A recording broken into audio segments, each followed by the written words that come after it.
ए अरे चला, नाहीतर उशीर होईल. ऑलरेडी 10 वाजलेत. आपल्याला 4 तास लागणार आहेत. मन्या, तू पिऊ नको भाड्या, गाडी तुला चालवायची आहे. राकेश वैतागून बोलत होता, पण मनोहर, पराग, सारंग दारूचे पेगवर पेग मारत सुटले होते. मानगावच्या त्या बारमध्ये येऊन आता त्यांना 2 तास झाले होते. ते 5 जण दिवेआगरला 2 दिवसाच्या ट्रीपसाठी गेले होते. तिथे बरीच मजा केली होती, पण आता परत पुण्याला यायला निघाले होते. संध्याकाळी 5 वाजता ते दिवेआगरहून निघाले होते आणि मानगावला चहा घेण्यासाठी थांबले तेव्हा 7 वाजले असावेत. पण सारंगला बियर प्यायची तलब झाली आणि मग त्याच्याबरोबर बाकीचे सगळे पण चहाच्या टपरी शेजारी असलेल्या बारमध्ये शिरले. सुरुवातीला एक बियर पिल्यानंतर अजून एक म्हणत प्रत्येकी 3 बियर झाल्या. पण राकेश शुद्धीत होता. तो सगळ्यांना सांगत होता की बाबांनो, उद्या सोमवार आहे, कामाला जायचंय. पण बाकीचे काही ऐकायच्या तयारीत नव्हते. शेवटी त्यांची बैठक उठली. बिल पेड करून सगळे बाहेर आले.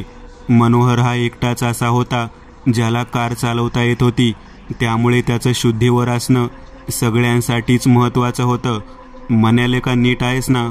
चालवशील का गाडी, का थांबायचं थोडा वेळ? सारंग मनोहरला विचारत म्हणाला. हो रे भावा, मी नीट आहे, डोंट वरी, बसा. मनोहर अडखळत बोलत होता. सगळे गाडीत बसले. मनोहरने गाडी चालू केली नि ते निघाले. तसा मनोहर व्यवस्थित चालवत होता, पण 2 दिवस झालेली दारू आणि समुद्रात खेळून तो बराच थकला होता. लगभग अर्धा तास झाला आणि तामिनी घाट सुरू झाला. तामिनी घाटाबद्दल बऱ्याच कथा प्रचलित आहेत. भूताखेताच्या कथा तर होत्यात, पण लूटमार पण होत असते अधूनमधून, त्यात ही रात्रीची वेळ. त्यांनी तामिनी घाट चढायला सुरुवात केली होती आणि रात्रीचे आता 11:30 होत आले होते.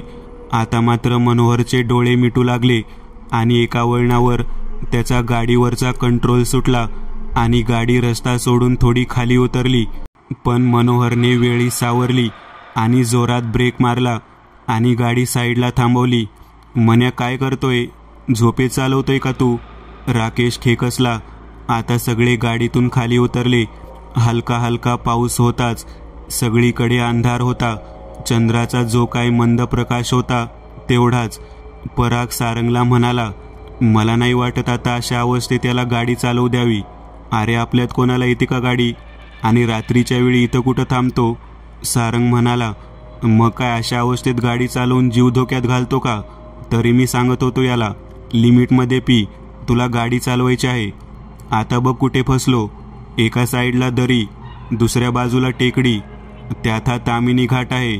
इथं दिवसा लोक घाबरतात, त्यात पावसाळ्याचे दिवस आणि अंधार आहे सगळीकडे.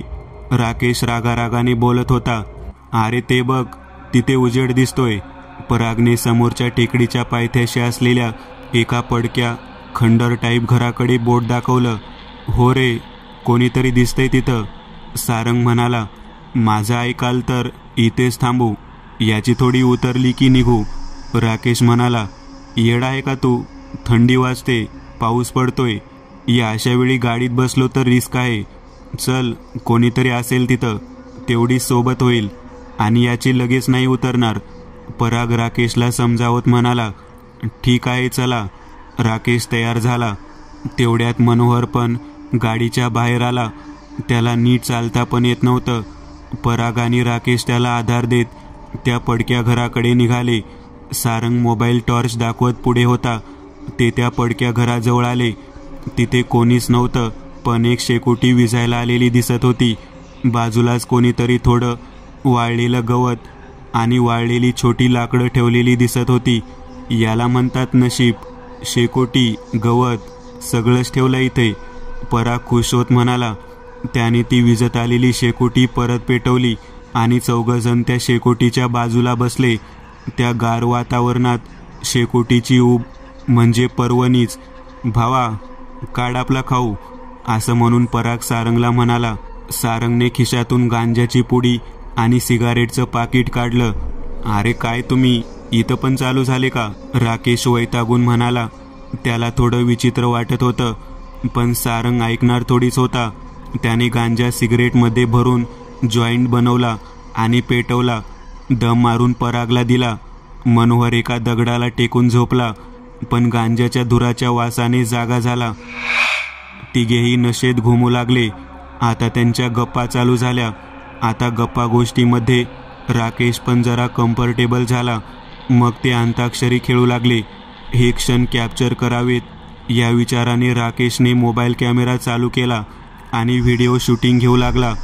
त्याने सगळ्यांचे गाणी म्हणतानाचे, नाचतानाचे, मज्जा मस्ती करतानाचे व्हिडिओ शूटिंग केले.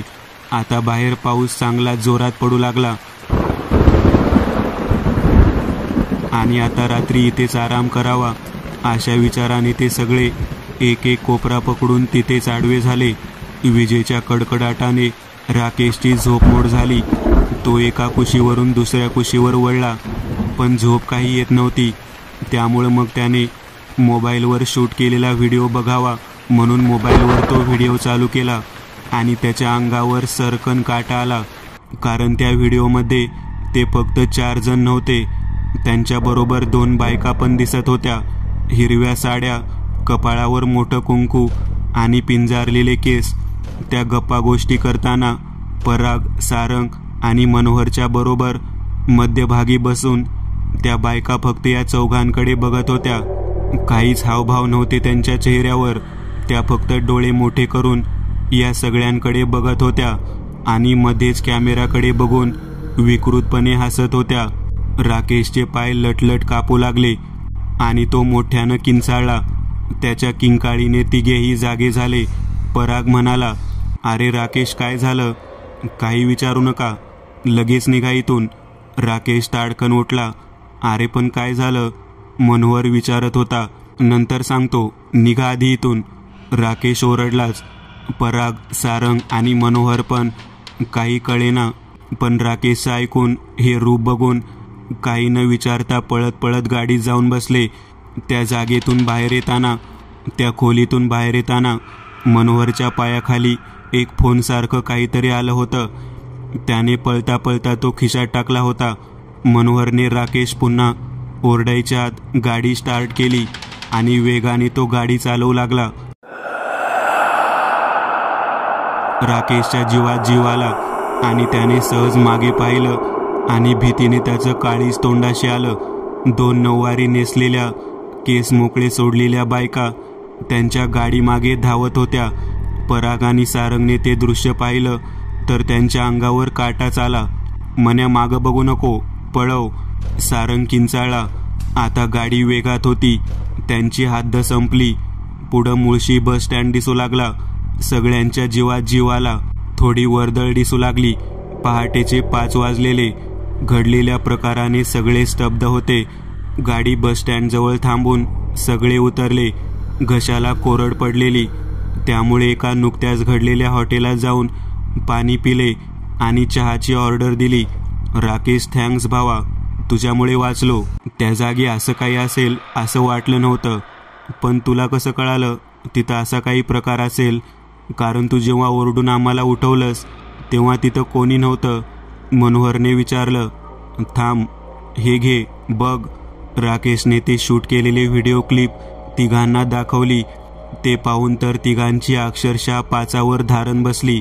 "अरे काय रे हे भावा, डिलीट कर लगेच, असलं काही ठेवू नको मोबाईलमध्ये." पराग म्हणाला आणि त्यानेच ते डिलीट केलं. तेवढ्यात मनोहरला तिथून पळताना सापडलेल्या मोबाईलबद्दल आठवलं. त्याने खिशातून तो बाहेर काढला आणि ऑन केला. मोबाईलमध्ये व्हिडिओ गॅलरी ओपन केली आणि त्यात एक व्हिडिओ क्लिप होती. तो व्हिडिओ त्याच पडक्या घरातला होता. त्या व्हिडिओत 2 मुलं आणि 2 मुली दिसत होत्या. शेकोटी भोवती गप्पा मारत बसलेल्या. त्यांच्यातील एक मुलगा व्हिडिओ काढत होता आणि अचानक त्या व्हिडिओमध्ये कुठून तरी त्या 2 बायका केस मोकळे सोडून तिथे मध्येच बसून काहीतरी पुटपुटू लागल्या आणि मोठ्यांदा रडू लागल्या. तो व्हिडिओ अतिशय भयंकर होता, पण त्या मुलींना यातलं काहीच दिसत नव्हतं. आणि अचानक मागून एक माणूस तिथं प्रवेश करतो. त्याने काळी कपनी घातलेली आणि गळ्यात माणसाच्या अस्थींचा हार होता. त्याच्या हातात एक मोठी कुऱ्हाड होती. व्हिडिओमध्ये तो माणूस दिसू लागताच व्हिडिओ काढणारा मुलगा एकदम ओरडू लागला आणि आपल्या मित्रमैत्रिणींना जीव वाचवून पळायला सांगू लागला आणि त्यातच त्याचा मोबाईल पडला. फक्त त्या सगळ्यांच्या किंकाळ्या. मनोहरने लगेच व्हिडिओ ऑफ केला. तिथल्या त्या वेटरने व्हिडिओ बघितला असावा. साहेब, तुम्ही तिथून आलात आणि तेही जिवंत. नशीबच म्हणावं लागल. अहो, लई वंगाळ जागा आहे ती. तिथं 10 वर्षापूर्वी तिथं 2 बहिणी राहत होत्या, दोघी बी नवऱ्यांनी टाकलेल्या. एक दिवशी तिथून जाणाऱ्या काही तरुण लोकांची वाईट नजर पडली त्यांच्यावर आणि सामसूम जागेचा फायदा घेऊन त्या दोघींची आबरू लुटली आणि मारून टाकलं. काही दिवसांनी तिथं आसपासच्या लोकांनी त्या दोघी वावरताना दिसू लागल्या. थोड्या दिवसांनी ते घर ओसाड झालं आणि तिथं एक मांत्रिक येऊन बसू लागला. असं म्हणतात त्या दोघींचे आत्मे त्यांनी गुलाम बनवलेत आणि जेव्हा कधी आमुषा येते तेव्हा तिथं माणसाचा बळी दिला जातो. ही सगळी गोष्ट ऐकून चौघांना कळून चुकलं की मृत्यू किती जवळ होता आपल्या. त्यांनी ठरवलं इथून पुढे कधीच तिकडून यायचं नाही. मनोहरने सुद्धा बाहेर येताच तो मोबाईल समोर वाहणाऱ्या नदीत टाकून दिला. चौघे पण घरी आले. राकेश आज सुट्टी टाकून घरीच झोपून राहिला. त्याचे आई बाबा दोघे पण जॉब करायचे, त्यामुळे ते कामावर गेले. रात्रीचा प्रकार आणि थकव्यामुळे राकेशला पडल्या पडल्या झोप लागली. 2 तासाने त्याला कुणाच्या तरी पुटपुटण्याच्या आवाजाने जाग आली. त्याने सहज डोळे उघडले आणि त्याचं काळीज तोंडाशी आलं. त्याच 2 बायका त्याच्या डोक्याशी बसून काही पुटपुटत होत्या आणि कणत होत्या. हुंदके देत रडत होत्या. घामाघूम होऊन राकेश झोपेतून उठला. त्याने आजूबाजूला पाहिलं. घरात कोणीच नव्हतं. थँक गॉड स्वप्न होतं. राकेशने सुटकेचा निश्वास टाकला. दुपारचे 4 वाजलेले. तो किचनमध्ये गेला आणि चहा करू लागला. चहा एका कपात घेऊन तो बाहेर आला आणि त्याने मोबाईल हातात घेतला. मेमरी फुल झाल्याचं नोटिफिकेशन दिसत होतं. मेमरी फुल कशी होईल? मी तर 4 दिवसापूर्वीच नवीन मेमरी कार्ड टाकलं होतं. तो मोबाईलच्या व्हिडिओ फोल्डरमध्ये बघू लागला तर त्यात 66 नवीन व्हिडिओ ॲड झालेले त्याला दिसले. त्याने त्यातला एक व्हिडिओ ऑनलाईन केला आणि त्याची दातखिळीच बसली. जी व्हिडिओ क्लिप त्याने डिलीट केली होती त्या भयानक घटनेची ती व्हिडिओ क्लिप पुन्हा त्याच्या मोबाईलमध्ये आली होती आणि आणखी 65 वेळा कॉपी झालेली. हे कसं शक्य आहे? मी तर डिलीट केली होती. इतक्या कॉपी कशा तयार झाल्या? तो पुन्हा एक एक करून त्या क्लिप्स डिलीट करू लागला. पण तो त्या क्लिप्स जेवढ्या वेळा डिलीट करत होता थोड्या वेळात त्या क्लिप्स पुन्हा मोबाईलमध्ये स्टोअर होत होत्या आणि अशातच त्याचा मोबाईल हँग झाला. त्याने मोबाईलची बॅटरी काढली आणि मेमरी कार्ड बाहेर काढून तोडून टाकलं आणि मोबाईल पुन्हा ऑनलाईन केला. यावेळी मात्र जसा मोबाईल चालू झाला तसा राकेश भीतीने थरथरू लागला, कारण त्याच्या मोबाईलच्या स्क्रीन सेव्हरवर त्याच 2 बायकांचे फोटो दिसत होते. त्याने मोबाईल बंद केला आणि घराच्या लँडलाईनवरून मनोहरला कॉल केला. फोन मनोहरच्या भावाने उचलला. हॅलो, मी राकेश बोलतोय. मनोहर आहे का? राकेशने विचारले. अरे राकेश, मनोहरला काय झालंय? तुम्ही ट्रिपवरून आल्यापासून काहीतरी विचित्रच वागतोय. एकटाच बडबडतोय, रूममध्ये कोंडून घेतो, मध्येच किंचाळतोय. मनोहरचा भाऊ सांगत होता. मी आलोच लगेच, राकेश म्हणाला. राकेश क्षणाचाही विचार न करता लगेच बाईक काढून निघाला. मनोहर त्याच्या घराजवळच राहत होता. 10 मिनिटात पोहोचला. दादा कुठे आहे मनोहर? राकेशने विचारलं. त्याचा भाऊ रडत रडत म्हणाला. अरे ते बघ कसा करतोय तो. असं म्हणून मनोहरच्या भावाने बोटाने राकेशला आतल्या खोलीत खिडकीतून आत बघायला सांगितलं. राकेशच्या डोक्याला मुंग्या आल्या. मनोहरने स्वतःच्या कपाळावर मूठभर कुंकू फासलं होतं आणि तो एकटाच हसत होता. कोणाशी तरी बोलत होता. तेवढ्यात त्याची नजर खिडकीतून डोकावणाऱ्या राकेशवर पडली आणि तो किंचाळत खिडकीकडे धावत आला. राकेश घाबरून मागे सरकला. मनोहर ओरडून राकेशच्या नरड्याचा घोट घेण्याचा प्रयत्न करू लागला. राकेश आणि मनोहरचा भाऊ रमेश बाहेर आले. अरे काय झालं हे मन्याला? तुम्ही कुठं गेला होतात? तिथं काही झालं होतं का? रमेश विचारू लागला. राकेशने रमेशला सगळा प्रकार सांगितला. त्याचं बोलणं संपतच होतं तेवढ्यात आतून मनोहरची आई ओरडत बाहेर आली. राकेश आणि रमेश पळत खोलीच्या खिडकीच्या जवळ आले आणि समोरचा प्रकार बघून त्यांच्या डोक्याला मुंग्या आल्या. मनोहर पंख्याला उलटा लटकला होता आणि जोरजोरात किंचाळत होता. आर्याला झपाटले कोणीतरी. तुझा कुठल्या तरी देवऋषाला घेऊन ये, नाहीतर माझं पोरगं काही जगत नाही. मन्याची आई रडत रमेशला म्हणाली. रमेशने होकारार्थी मान हलवली. चला रस्ता पेठेत, आमचे महाराज आहेत तिथे, खूप सिद्ध पुरुष आहेत. रमेश राकेशला म्हणाला. ओके, असं म्हणून राकेश आणि रमेश बाहेर निघाले. तेवढ्यात राकेश म्हणाला, एक काम कर, आधी माझ्या घरी चल, मोबाईल घेतो, महाराजांना ती क्लिप दाखवावी लागेल. राकेशने घराचा दरवाजा उघडला आणि बेडरूममध्ये मोबाईल घ्यायला आत आला. मोबाईल घेऊन मागे वळला आणि भीतीने त्याचं काळीज तोंडाशी आलं. त्याच्या बेडरूमच्या शोकेसच्या वर त्याच 2 बायका बसलेल्या, केस मोकळे सोडलेले, त्यामुळे त्यांचे चेहरे दिसत नव्हते. त्या मध्येच पुटपुटत होत्या, मध्ये जनावरासारखं गुरगुरत होत्या. तो किंचाळत बाहेर आला. रमेश लवकर चल, लवकर, त्या महाराजांकडे गेलंच पाहिजे, हे सगळं हाताबाहेर जायच्या आत. राकेश मागे बसून देवाचं नाव घेत होता. रमेश गाडी चालवत होता. ते महाराजांकडे येऊन पोहोचले, पण दुर्दैव, महाराज बाहेर गावी गेलेले. त्यांचा एक शिष्य तिथे होता. त्याने महाराजांना फोन केला आणि फोन रमेशकडे दिला. रमेश त्यांच्या चांगल्या परिचयाचा होता. रमेशने महाराजांना थोडक्यात प्रकरण काय आहे ते सांगितले. रमेश ऐकूनच, भयंकर परिस्थिती आहे, मी उद्या सकाळी पोहोचतो पुण्यात, मग बघू काय करायचं ते. सध्या तुम्ही मनोहरला खोलीत कोंडून ठेवा, काही झालं तरी दार उघडू नका, आणि सगळ्यात महत्त्वाचं, त्या मोबाईलमधली ती क्लिप कोणीही बघू नका. मोबाईल जवळ ठेवा, पण कुठं टाकून देऊ नका, कारण जे काही घडलंय त्या व्हिडिओ क्लिप आणि मोबाईलमुळे घडलंय, महाराज म्हणाले. रमेश म्हणाला आणि फोन ठेवला. एकूणच 24 तास खूप कठीण दिसत होते. तितक्यात राकेशचा फोन वाजला. समोरून सारंगची आई रडत रडत बोलत होती. अरे राकेश बाळा, सारंग तुझ्या बरोबर आहे का? नाही काकू. का, काय झालं? राकेशने विचारलं. अरे तुम्ही ट्रीपवरून आल्यापासून विचित्रच वागत होता, मग झोपला, मी बाहेर गेले होते, आता येऊन बघितलं तर नव्हता. त्याची आई म्हणाली. काकू तुम्ही घाबरू नका, मी बघतो, शोधतो त्याला. राकेश धीर देत म्हणाला. रमेशला समजलं काय झालं असेल ते, कुठे गेला असेल हा. राकेश विचार करत म्हणाला. मी सांगू, तो तिकडेच गेलाय जिथे हे सगळं घडलं. रमेशने अंदाज बांधला. राकेशने परागला कॉल लावला. पराग, कुठे आहेस? ठीक आहेस ना तू? तिकडं मन्याला झपाटले, येड्यासारखा करतोय, आणि सारंग घरातून गायब आहे. राकेश म्हणाला.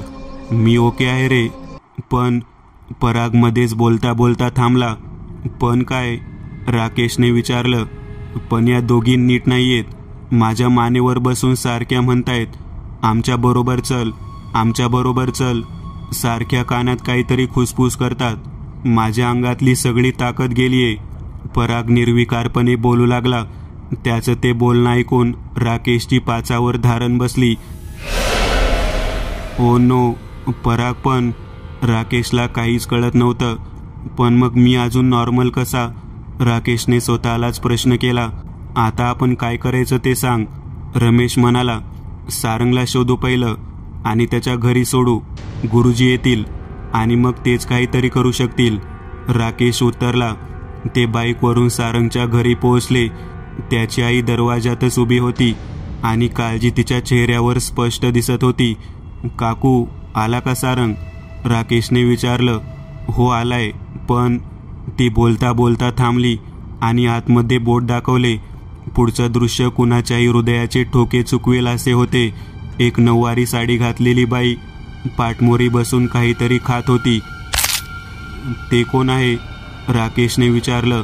त्या आवाजाने त्या बाईने मान वळवली. ती कोणी बाई नव्हती, तो सारंग होता, आणि त्याने नुकतंच एक कोंबडं कच्चं खाल्लं होतं. त्याच्या तोंडाला रक्त लागलेलं आणि डोळे लाल झालेले. राकेशला बघवलं गेलं नाही. त्याने दार बंद करून सारंगच्या आईला विचारलं की हे सगळं काय आहे. तुम्ही मगाशी म्हणालात की तो कुठेतरी बाहेर गेला होता. हो रे, तो बाहेरून आता आला. त्याच्या हातात एक पिशवी होती. बेडरूमचं दार लावून घेतलं आणि बाहेर आला तेव्हा हा असा, हातात ते मेलेलं कोंबडं. आई रडत होती. काकू शांत व्हा. राकेशने त्यांना धीर दिला, पण कालची घटना सांगायचं टाळलं. रमेश महाराजांना फोन कर, प्लीज लवकर या म्हणाव, राकेश म्हणाला. आणि तितक्यात महाराजांचाच फोन रमेशला आला. रमेश, मी 2 तासात पोहोचतोय. हा खूप भयंकर प्रकार आहे. आपल्याला रात्री तिकडं जावं लागेल. महाराज म्हणाले. ठीक आहे, तुम्ही सांगा, आपण निघू. रमेशने राकेशला सांगितलं की महाराज पोचतील 2 तासात. ते पुन्हा महाराजांच्या मठात येऊन पोहोचले. महाराजांच्या शिष्याला महाराजांनी सगळं सांगितलं होतं. तो लागणाऱ्या सामानाची बांधाबांध करत होता. 2 तास होत आले आणि महाराजांची गाडी मठासमोर येऊन थांबली. त्यांना बघून दोघांनी नमस्कार केला. चला निघू. रामेश्वर, सगळं सामान गाडीत ठेव आणि मुख्य म्हणजे अभिमांत्री जलाचा कुंड पण ठेव. त्यांनी शिष्याला सूचना केली. महाराज आत गेले आणि एक जाड ग्रंथ घेऊन आले. राकेश, तो मोबाईल मला दे. राकेशने त्यांच्याकडे मोबाईल दिला आणि त्यांचा हात लागताच तो आपोआप ऑफ झाला. घाबरू नका, सगळं ठीक होईल. चला आता तिकडे निघू. राकेश, रमेश, महाराज आणि 2 शिष्य असे 5 जण महाराजांच्या गाडीतून तिकडे जायला निघाले. तामिनी घाट सुरू झाला आणि वातावरणात गारवा जाणवू लागला. रात्रीचा 1 वाजलेला. त्यांची हद्द चालू झालेली, कारण राकेशला विचित्र आवाज ऐकू येऊ लागले. किंचाळण्याचे, पुटपुटण्याचे. त्याने कानावर हात ठेवला आणि डोळे बंद करून मांडीवर डोकं ठेवून वाकला. ते आवाज बंद झाले. त्याने हळूहळू डोळे उघडले आणि त्याच्या पायाखालची जमीन सरकली. त्या 2 बायका त्याच्या शेजारी बसून त्याच्याकडे मख्ख चेहऱ्याने बघत होत्या. तो ओरडणार, पण आवाज निघत नव्हता आणि त्याचे डोळे उघडले. ते स्वप्न होतं. त्याच्या चेहऱ्याकडे बघून महाराजांना कळलं. ते म्हणाले. त्यांची हद्द सुरू झालीये. काहीच मिनिटात त्यांची गाडी तिथं पोहोचली. समोर ते भयानक घर दिसत होतं. कोल्ह्या कुत्र्यांच्या रडण्याचा आवाज येऊ लागले. गाडीतून उतरून आता सगळेजण त्या घराजवळ येऊ लागले. दोन्ही शिष्य कमंडलूमधून ते पवित्र जल शिंपडत पुढे चालत होते आणि मागून महाराज, रमेश आणि राकेश येत होते. हळूहळू त्यांनी घरात प्रवेश केला. खूपच निगेटिव्हिटी आहे इथं. रामेश्वर, मध्यभागी कुंकवाचा गोल रिंगण तयार कर आणि यज्ञकुंड मांड, महाराज बोलले. दुसरा शिष्य त्या पडक्या खोलीत सगळीकडे जल शिंपडू लागला. आता सगळे त्या रिंगणात गोलाकार बसले. गुरुजींनी मंत्र म्हणून अग्नी उत्पन्न केला. त्यांच्या उजव्या बाजूला तो मोठा ग्रंथ उघडलेला होता. त्यातील प्रक्रियेनुसार गुरुजी मंत्र म्हणत होते. आता काही झालं तरी या रिंगणाच्या बाहेर कोणीही जायचं नाही. यात आपण सुरक्षित आहोत. हळूहळू बाजूचं वातावरण भयानक होत गेलं. गुरुजींनी राकेशचा मोबाईल त्या यज्ञकुंडात टाकला आणि क्षणभरात त्यातून लाल रंगाचा धूर येऊ लागला आणि अचानक किंचाळण्याचे आवाज येऊ लागले. सगळ्यांनी डोळे बंद केले. तेवढ्यात राकेशला असं वाटू लागलं की तिथं त्या रिंगणाच्या बाजूला कोणीतरी उभा आहे. त्याने हळूच डोळे उघडले आणि तो थरथरू लागला. त्या 2 बायका त्याला रिंगणाच्या बाहेर यायचा इशारा करत होत्या. संमोहित करून त्याला बाहेर काढायला बघत होत्या. तेवढ्यात गुरुजींनी मोठ्यांदा मंत्राचा जाप सुरू केला. अचानक ती खोली त्या लाल धुराने भरून गेली आणि क्षणभरात सगळं वातावरण नॉर्मल झालं. इथं 2 बायकांचे आत्मे आहेत. त्यांच्यावर अत्याचार करून त्यांची हत्या झालेली. हत्या करणारे दारूच्या नशेत होतेच, शिवाय त्यांनी अभक्ष्यभक्षण पण केलेले असावे. त्यानंतर इथे त्यांचे आत्मे भटकू लागले आणि मग इथे सैतानाची पूजा करणारा कोणीतरी आला. त्याने त्या दोघींना वश केले आणि इथे एकूण 12 बळी गेलेत.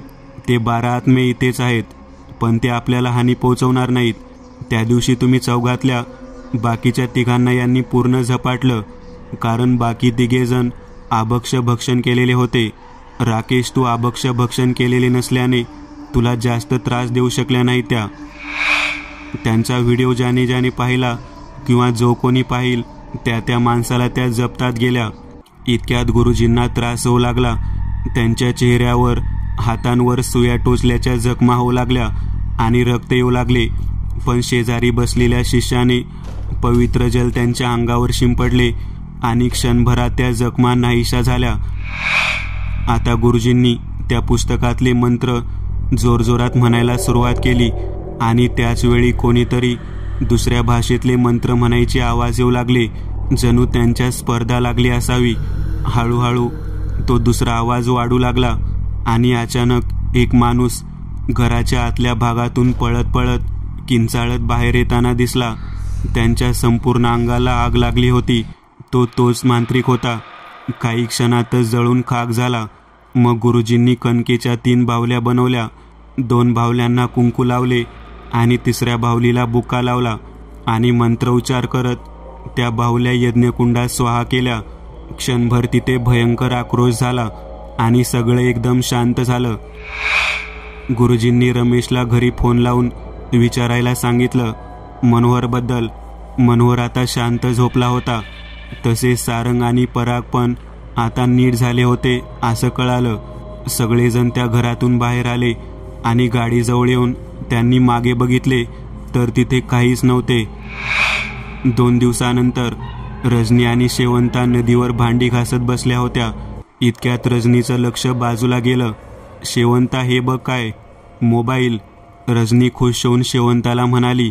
ती तो फोन घेऊन घरी आली. बापाच्या चार्जरला लावून ती स्वयंपाकघरात गेली. अर्ध्या तासांनी येऊन बघितलं तर मोबाईल चार्ज झालेला. तिने फोन चालू केला आणि तेवढ्यात तिला दूध चुलीवर ठेवल्याची आठवण झाली. ती मोबाईल तिथेच ठेवून आत पळाली आणि गॅस बंद करून बाहेर आली. तिच्यासमोर 2 नऊवारी नेसलेल्या बायका केस मोकळे सोडून बसलेल्या होत्या आणि त्यांच्या बाजूलाच 2 तरुण मुलं आणि 2 तरुण मुली बसलेल्या. दोन्ही मुलींची रक्तबंबाळ शिर धडाला लोंबत होती आणि मुलांच्या छातीतून रक्त वाहत होते. मित्रांनो, आज पुरतं एवढंच. तुम्हाला जर काही गोष्ट आवडली असेल तर नक्की लाईक करा. तुमच्यापैकी बरेचसे जण व्हिडिओ लाईक न करताच पळून जातात. पण हा जर व्हिडिओ तुम्ही लाईक केला तर मला जरा बरं वाटेल आणि असेच भारी भारी व्हिडिओ बनवायची माझ्यात एनर्जी येईल. त्यामुळे नक्की लाईक करा. आणि अजूनही कोणी या चॅनलला सबस्क्राईब केलेलं नसाल तर लगेच सबस्क्राईब करून टाका. आणि बाजूची घंटी ती मात्र दाबायला विसरू नका. देवाची घंटी आहे ती. चला तर मग पुन्हा भेटूया अशीच एक आगळी वेगळी गोष्ट घेऊन पुढच्या